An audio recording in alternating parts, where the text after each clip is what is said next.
Bonjour à toutes et à tous et bienvenue dans Le français, c'est facile avec Adrien. Aujourd'hui, on est le dimanche 5 janvier 2025. Je pense que quand vous écouterez ce podcast, pour ceux qui l'écoutent à sa sortie, on sera le lundi 6 janvier.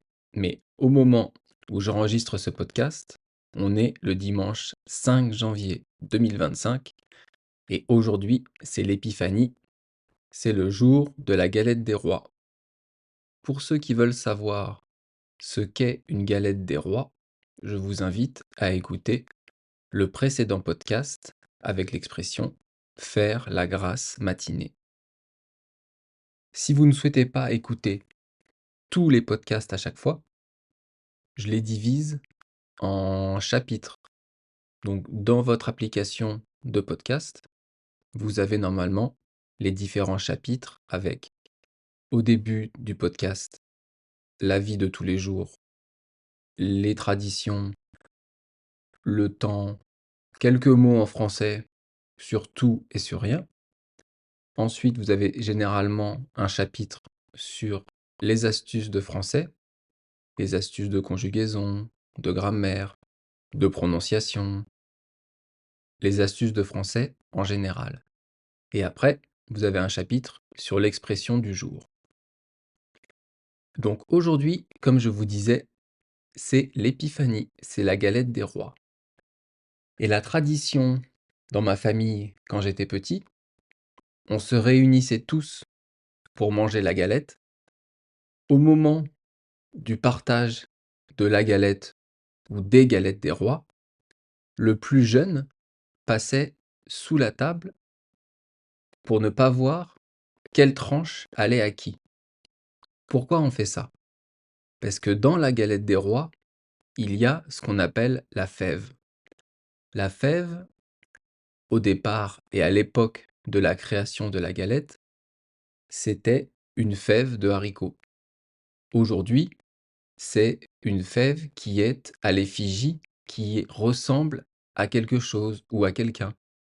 Il peut y avoir des fèves, Spider-Man, des fèves Star Wars, des fèves, avec un berger, avec un petit chien, des fèves, Picsou, des fèves, Titi et Gros Minet.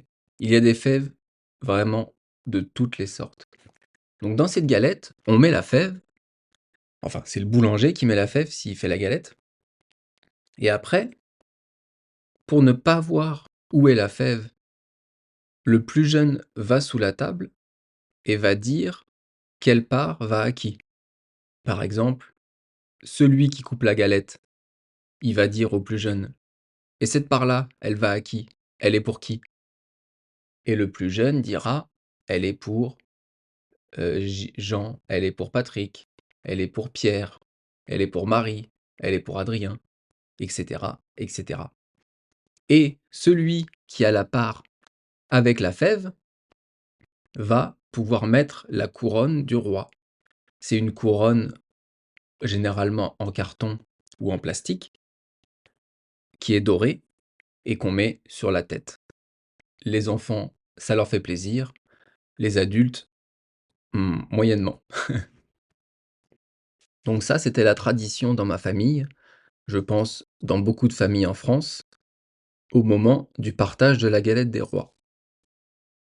Et pour rappel, l'épiphanie, c'est une fête chrétienne, c'est le premier dimanche de janvier. Donc cette année, ça tombe le dimanche 5 janvier 2025. Mais en général, on trouve des galettes des rois dans toutes les boulangeries de France pendant tout le mois de janvier. Si vous ne connaissez pas et que vous visitez la France ou que vous habitez en France, je vous invite à aller acheter une galette en boulangerie et à manger, c'est excellent. Alors aujourd'hui, l'astuce de français. Aujourd'hui, on va voir la différence entre il va et il voit. Il va et il voit. Il va, ça vient du verbe aller.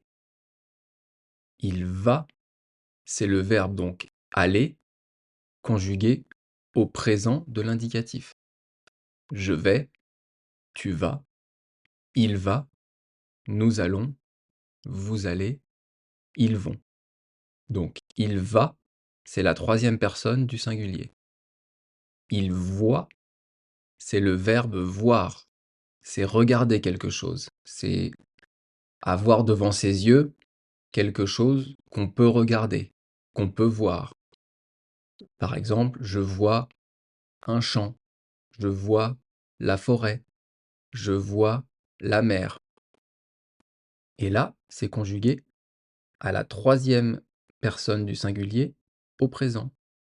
Je vois, tu vois, il voit, nous voyons, vous voyez, il voit.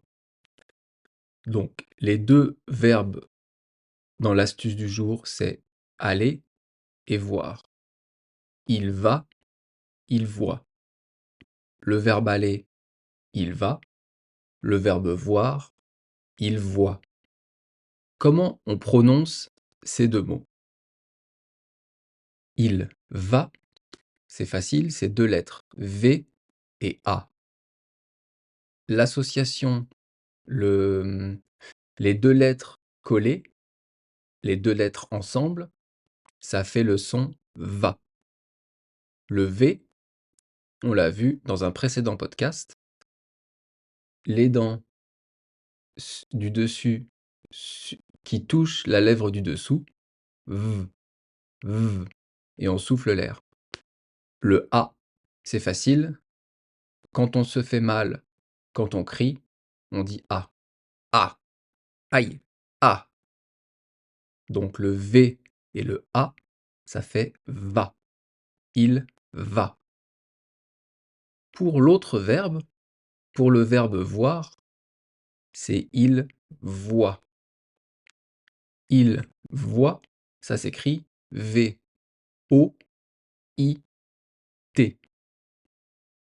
V-O-I-T. Ça se prononce voix. Pour cette prononciation, on a le son V et après le son OUA. Pour le son OUA, on commence la bouche avec les lèvres en rond pour faire le son OU. Et après, on met le A. V, OU, A. Voix, voix. Le verbe aller, il va. Le verbe voir, il voit. Voilà, donc ça, c'était pour le français et une petite astuce de prononciation. L'expression du jour, c'est on n'apprend pas au vieux singe à faire la grimace. Quelle est la nature des mots de cette expression? On n'apprend pas au vieux singe à faire la grimace. Alors, on, c'est un pronom personnel. C'est la troisième personne du singulier.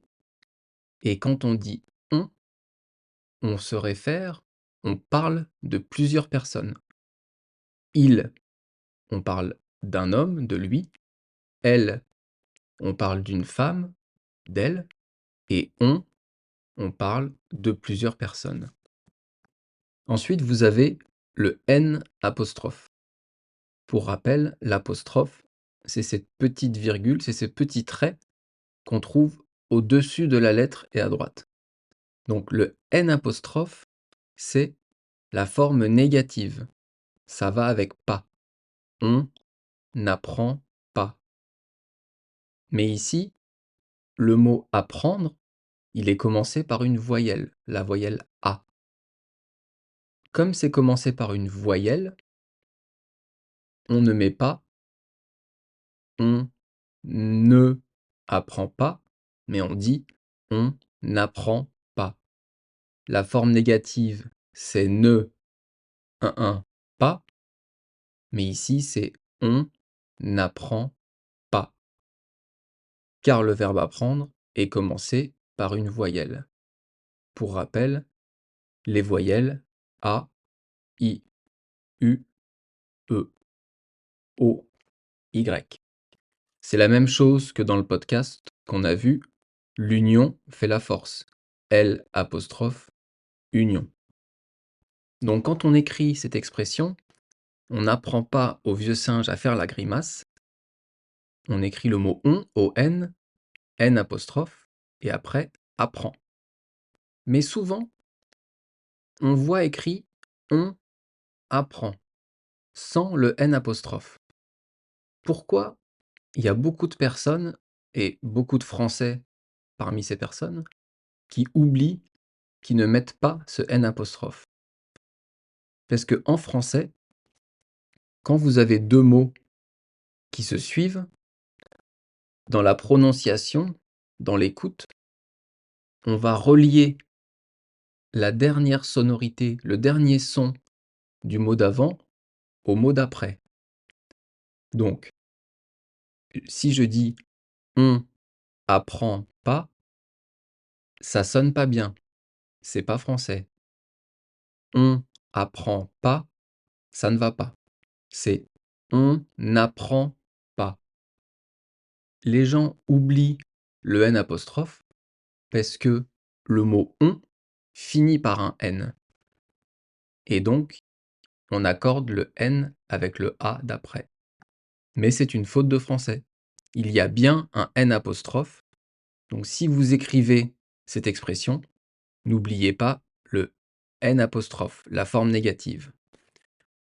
Ensuite, on n'apprend pas au vieux singe à faire la grimace. Apprendre, c'est un verbe transitif du troisième groupe.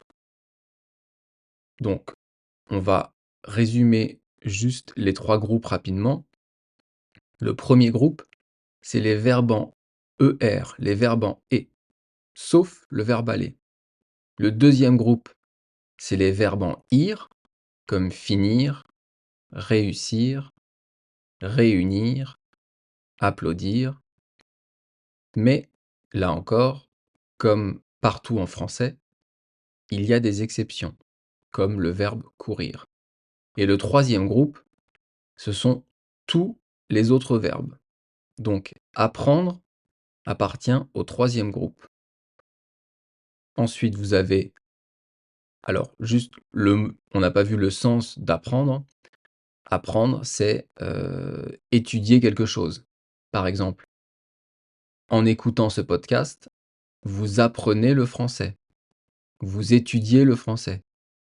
Donc apprendre, c'est réfléchir aux choses, c'est les étudier, c'est lire un texte, le comprendre et se l'approprier et l'apprendre. Donc, on revient à l'expression. On n'apprend pas, donc le mot pas, pardon, c'est donc la forme négative, on l'a vu tout à l'heure. Pour la forme positive, on dirait on apprend. J'apprends, tu apprends, il, elle, on apprend. J'apprends le français, et si vous voulez la forme négative, je n'apprends pas le français. On apprend l'anglais, et la forme négative, on n'apprend pas l'anglais. Ensuite, vous avez dans l'expression on n'apprend pas au vieux singe. Donc on a le mot au qui est une préposition. Je ne vais pas vous détailler ce qu'est une préposition, mais ici, ça remplace a, accent grave, plus le. On dit par exemple, on apprend au chien. Si c'est une femelle, on apprend à la chienne. Mais on ne dit pas on apprend à le chien. Ça ne marche pas. On apprend au chien, on apprend au singe. On peut aussi dire on apprend à un singe, on apprend à un chien. Ensuite, vous avez un adjectif qui est vieux. On n'apprend pas au vieux singe. Vieux, ça désigne le singe. Et vieux, c'est le contraire de jeune. Donc, le singe est âgé, le singe est vieux. Comme on dirait, une personne âgée, une vieille personne. Ensuite, le mot singe, c'est un nom commun. masculin, le singe, c'est un animal de la jungle avec une queue. Le singe qui a une queue se rapproche de l'homme. On n'apprend pas au vieux singe à. Ce à, c'est une préposition et ça établit une relation entre ce qu'il y a avant, vieux singe, et après. Donc il va y avoir une relation entre on n'apprend pas au vieux singe et ce qu'il y a après, faire la grimace. Le verbe faire, ce verbe, on l'a déjà vu dans pas mal de podcasts. Faire du boudin, l'union fait la force, faire la grasse matinée. Donc si vous voulez le sens de ce mot, je vous invite à écouter ces podcasts. On n'apprend pas au vieux singe à faire la grimace. La, c'est un article féminin, et grimace, c'est une modification du visage. C'est une modification des traits de son visage, par exemple pour faire rire un enfant, faire des bêtises, ou parfois, quand vous préparez un plat ou quelqu'un vous prépare un plat qui est très mauvais, en sentant ou en goûtant, vous allez faire la grimace. Vous allez faire «Oh! Oh, c'est horrible!» et ce «Oh!», vous allez faire une grimace de dégoût. Ou alors, quand vous passez aux toilettes juste après quelqu'un, mon Dieu, c'est horrible, vous allez faire «Mmh, ça pue!» et vous allez faire la grimace. Donc, désolé, ça a été un peu long parce qu'il y a beaucoup de mots dans cette expression. Donc, le sens de cette expression, c'est qu'on n'apprend pas à une personne expérimentée quelque chose. Quelqu'un qui n'a pas beaucoup d'expérience ne va pas apprendre à une autre personne meilleure et plus expérimentée quelque chose. On n'apprend pas quelque chose à quelqu'un qui connaît déjà bien son sujet, qui connaît déjà bien cette chose. Par exemple, un petit enfant qui veut apprendre à son grand-père un tour de magie, alors que le grand-père était magicien quand il était plus jeune. Le petit enfant ne pourra pas apprendre au grand-père un tour de magie, car il les connaît tous. Le grand-père pourrait dire: «On n'apprend pas au vieux singe à faire la grimace». Autre exemple, un jeune chef qui est embauché dans un restaurant peut vouloir montrer ce qu'il sait faire. Il va montrer à son chef une technique, mais le chef la connaît déjà, cette technique. Le jeune ne pourra pas apprendre au chef une technique. Et le chef pourra dire: «Mon petit, on n'apprend pas au vieux singe à faire la grimace». J'espère que vous comprenez le sens de cette expression. Quelle est l'origine de cette expression?